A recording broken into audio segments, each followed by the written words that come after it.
मैं हरिंदर फौजी। पिछले कुछ दिनों से काफ़ी तबीयत ख़राब होने की वजह से मैं आप लोगों के बीच में आप लोगों से बात नहीं कर पाया, आप लोगों के बीच में उपस्थित नहीं हो पाया, क्योंकि इसका कारण एक ही था कि सर्दी जुकाम तबीयत का सही नहीं होना, जिसकी वजह से मैं आप लोगों के बीच में आप लोगों से बात करने नहीं आ पाया। और कहीं अभी आप लोग मुझे पिछले कई दिन से आप लोग देख नहीं रहे थे, जो अभी भी आप लोग समझ सकते हैं चेहरे से, बातों से, आवाज़ों से कि नहीं कितनी समस्याएं हैं, जो कई दिन लगातार दवा खाने के बाद भी अभी बहुत कम रिलीफ मिला है, उतना रिलीफ नहीं मिला है।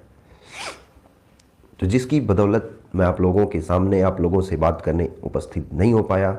और इस लड़ाई को, जो इस अन्याय के विरुद्ध जिस तरीके से अपने हक के लिए, भारतीय सेना के जवानों के हक के लिए, भारतीय सेना के लिए और देश की सुरक्षा को बचाने के लिए जिस तरीके से ये संघर्ष चल रहा है, उस पर भी थोड़ा सा विराम आया, क्योंकि तबीयत काफ़ी ज़्यादा ख़राब होने की वजह से, बहुत सारी समस्याएं होने की वजह से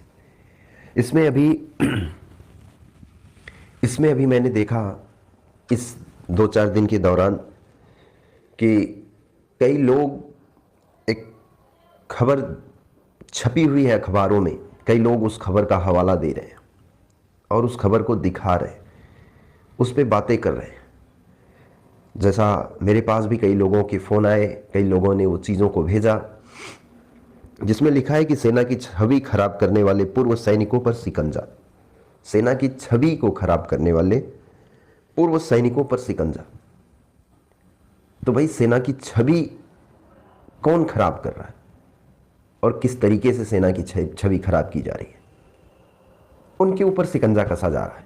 आप अपना हक मांग रहे हो, आप लोगों के साथ जास्ती हो रही है, आप लोगों के साथ जुर्म शोषण जास्ती की जा रही है। तो शिकंजा के साथ साथ अगर आप लोगों की बातें अगर ये की जा रही हैं, हमारी बातें की जा रही हैं, तो इस पर जांच कराने में क्या समस्या आ रही है? हम लगातार जब ये कह रहे हैं कि वीडियो आइडियोग्राफी के तहत इसकी जांच कराई जाए, तो इसमें क्या समस्या आ रही है? आप शिकंजा कसो, जो भी सेना की ऊपर उंगली उठाए आप शिकंजा कसो, FIR ही नहीं NSA लगाओ उसके ऊपर। हम सेना की छवि को धूमिल नहीं कर रहे।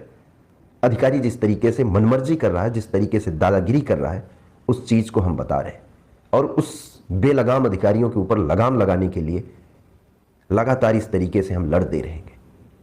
और सामने जिस तरीके से आप लोग देख रहे होंगे कि नहीं, इतनी लगातार मेहनत करने के बाद भी इनका इतना प्रभाव हो चुका है और वो सोचते हैं कि अगर हम इस पे बोलेंगे तो कहीं ऐसा ना मेरे ऊपर आरोप लग जाए कि हम भी सेना की छवि को धूमिल कर रहे हैं, हम सेना के ऊपर प्रश्न चिन्ह कर रहे हैं।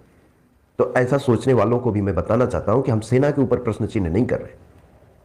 सेना में जो ऐसे बेलगाम अधिकारी हैं, जो सेना के आड़ में भारतीय सेना के जवानों का शोषण कर रहे हैं, भारतीय सेना के जवानों के साथ जिस तरीके से बर्ताव कर रहे हैं, जो पावर का मिसयूज करके भारतीय सेना के तमाम जवानों के पेट पे लात मार रहे हैं, जिससे उनके परिवार का भरण पोषण, उनका, और इतना भरण पोषण ही नहीं बल्कि उनके ऊपर जो टैग लगा रहे हैं, जो उनकी छवि को धूमिल कर रहे हैं, किससे भारतीय सेना की नौकरी नहीं हो पाई, इसको हम लात मार करके घर भेज रहे हैं।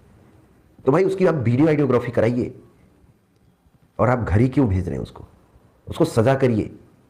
आप तो छोड़ दे रहे हैं, घर भेज करके उसको सीधा छोड़ दे रहे हैं।